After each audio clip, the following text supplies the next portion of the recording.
closest relative hates my lover. That's what we've been talking about today. Is it possible to get past those prejudices and have better feelings? Please welcome life coach and author of Colorblind, A Mixed Girl's Perspective on Biracial Life, Tiffany Rae Reid. Yeah. Tiffany, welcome. Thank you. Talk about your experiences, especially in relationship to what we heard today. Oh, I have so many things to say.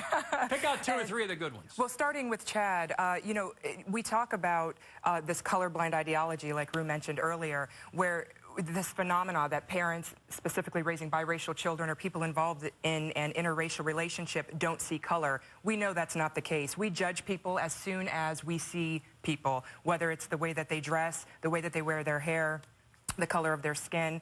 So we have to acknowledge that in order to move past that.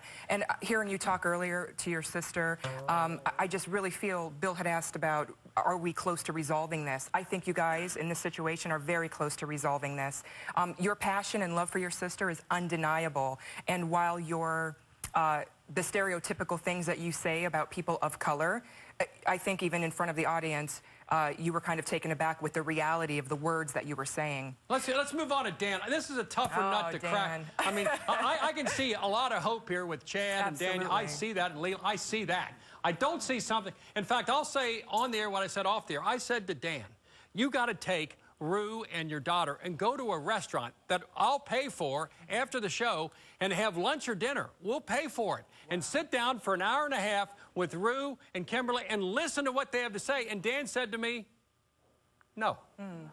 He said, wow. He said no. What do you say about this situation? Well, first of all, shame on you.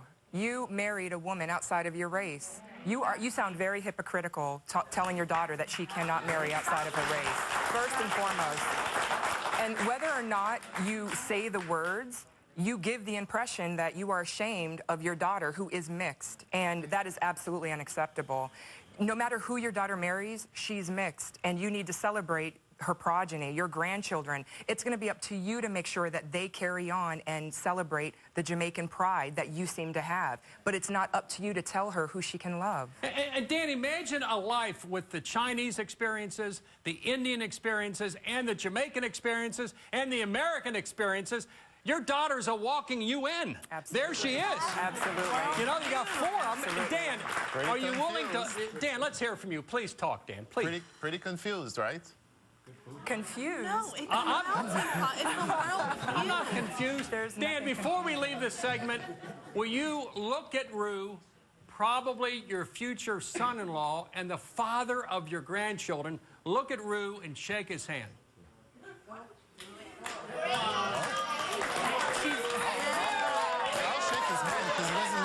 To me. It's not an agreement. Hold on, Dan, what do you have to say? It's not an agreement. Not an agreement, but it's the first step. All right, when we continue, it's the bottom line. For more info, go to the website, thebillcunninghamshow.com.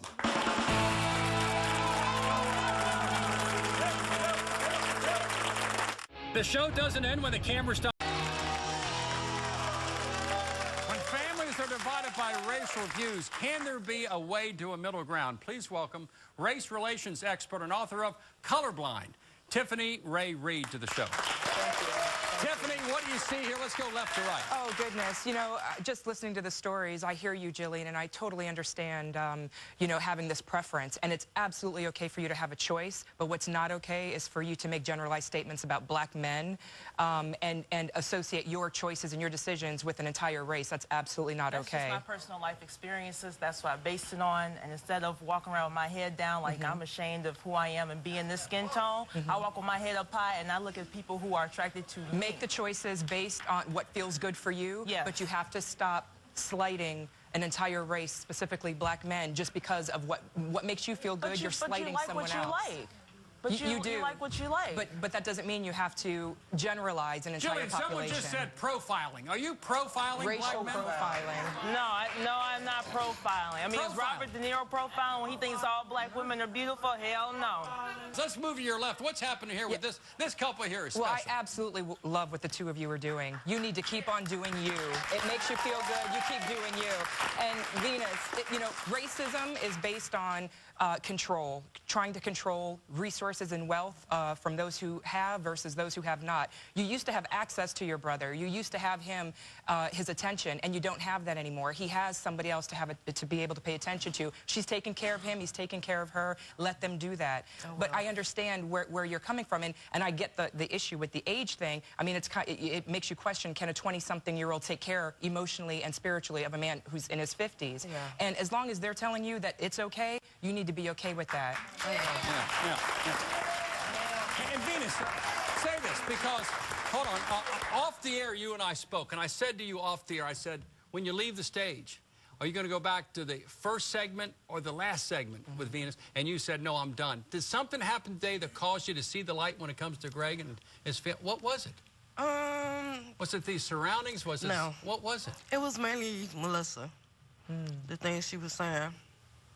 And it changed your heart a little bit. Yeah. There's a lot of love coming out of Melissa today. I kind of sense that. Yeah. I kind of sense that. And there was a point at which we had security. You were about to punch her. Yeah. You were. She just gets, she like that though. I know her, like she used to be my friend. She angry. She gets angry. But just think, what you were giving to her, that negative, look at what you're, now when you become happy, when you find that person who makes you feel the way that your brother feels because of Melissa, now you're going to have a support system. Now you're going to be able to go to them and share that with them, and they're going to receive it because you're now realizing that all the negativity and racism that you were bringing to them, that's just not going to work, and it's not going to work in their household. All right, let's go. When we continue, it's the bottom line. For more info, go to the website, thebillcunninghamshow.com.